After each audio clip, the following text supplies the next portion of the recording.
আমার নাম নুমাইরা। ঘটনাটা আমার মামাতো ভাইয়ের সাথে ঘটেছে। আমি খুব এক্সট্রোভার্ট, পাশাপাশি সবার সাথে খুব সহজেই মিশে যাই। রোজার ঈদের 2 দিন আগে আমরা নানু বাড়ি যাই। আমার মামা মামিরাও আসে। তাদের একটা ছোট্ট ছেলে আছে। বাসায় একমাত্র ছেলে হওয়ার কারণে খুব আদরের ছিল। আর আমরা প্রতিবার চাঁদ রাতের দিন মামা মামিদের সাথে বেড়াতে যাই বিকেল বেলা।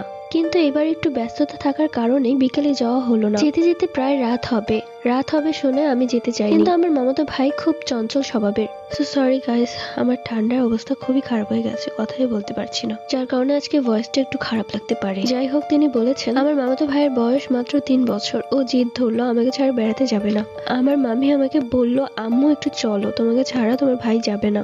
আমি মাথা নাড়িয়ে হ্যাঁ বললাম। আমরা রিক্সা দিয়ে গেলাম। পৌঁছিয়ে দেখলাম রাত 7টা বাজে। আমার মামি কি যেন কিনতে গিয়েছিল, আর মামা প্রায় 3 হাত দূরে দাঁড়িয়ে ফোনে কথা বলছিল, আর আমার মামাতো ভাই একটা খালি জায়গায় খেলছিল। আমি পাশে দাঁড়িয়েছিলাম। হঠাৎ করে ও উল্টো হয়ে পড়ে গেল, কিন্তু সে স্বাভাবিকভাবে পড়লো না। মনে হলো কেউ ওকে পেছন দিয়ে ধাক্কা দিয়েছে। ওর ঠোঁট দিয়ে রক্ত পড়ছে। আমি তাড়াতাড়ি ওকে উঠালাম আর আমার মামাকে ডাক দিলাম। মামা বরফ দিল, যেহেতু আমার ভাইয়ের জন্যই আসা, আর ও ব্যথা পেয়েছে। সবার মন খারাপ। আমরা বাসার উদ্দেশ্যে রওনা দিলাম। তখন রাত 8টা বাজে। আমি তখন থেকেই দেখছিলাম ও কিছুটা নীরব হয়ে গেছে। আমার মামা রিস্কাওয়ালা মামার সাথে বসেছে, আর আমি আর মামি বসেছিলাম।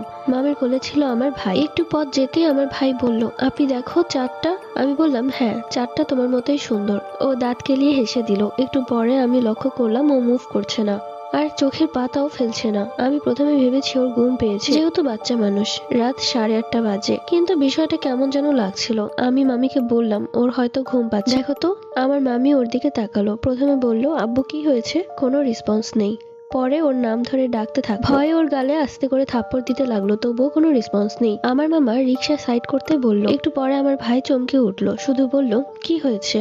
আমার মামি বলল, আমরা তো ভয় পেয়ে গিয়েছিলাম। রিক্সাওয়ালা মামা বলল, আরে ভয় পান কেন, আল্লাহর রহমতে কিছু হবে না। মামি আমার ভাইয়ের মুখ ধুয়ে দিল। আমরা আবার রওনা হলাম। বাসায় পৌঁছালাম। আমার ভাই একদম চুপ হয়ে গিয়েছিল, কারোর সাথেই কথা বলছিল না। এত চঞ্চল বাচ্চাটা হঠাৎ এত চুপচাপ হয়ে গেল কিভাবে? আমার মামি ওর সব পছন্দের খাবার আনলো। ও শুধু মাথা নাড়িয়ে না বলল। আমার মামা ওর মন ভালো করার জন্য অনেকগুলো খেলনা আনলো। আমার ভাই খেলনাগুলোর দিকে তাকিয়েও দেখলো না। আমার মামি ওকে ফোন ছেড়ে দিল। ফোনে ভিডিও চলছে, ও অন্য জায়গায় তাকিয়ে আছে। আমি দুষ্টামি করে ওর ফোনটা ব্যাক করে দিয়েছিলাম। ও কাতর ভাবে বলল, ব্যাক করলে কেন? পরে আমার মামি ওকে ঘুম পাড়িয়ে দিল। পরের দিন ঈদের দিন সকালবেলা ওর শরীর জ্বরে পুড়ে যাচ্ছিল, সাথে এত ঠান্ডা লেগেছে, পাশাপাশি শ্বাসকষ্ট। বাসায় ওর জন্য ইনহেলার আনা হলো। শুধু কান্না করতো, কারোর সাথে কথা বলতো না। আমার আরেক মামা হুজুর ছিল, ওকে দেখে বলে ওর ওপর খারাপ কিছুর নজর লেগেছে, এখন কিছু করতে না গেলে বিপদ হতে পারে। আপনি ওকে সূরা কালাম পড়ে সারাক্ষণ ফু দিবেন। 15 দিন পর্যন্ত কোনো উন্নতি হলো না। পরে ধীরে ধীরে সুস্থ হতে লাগলো। আল্লাহর রহমতে ও এখন সুস্থ।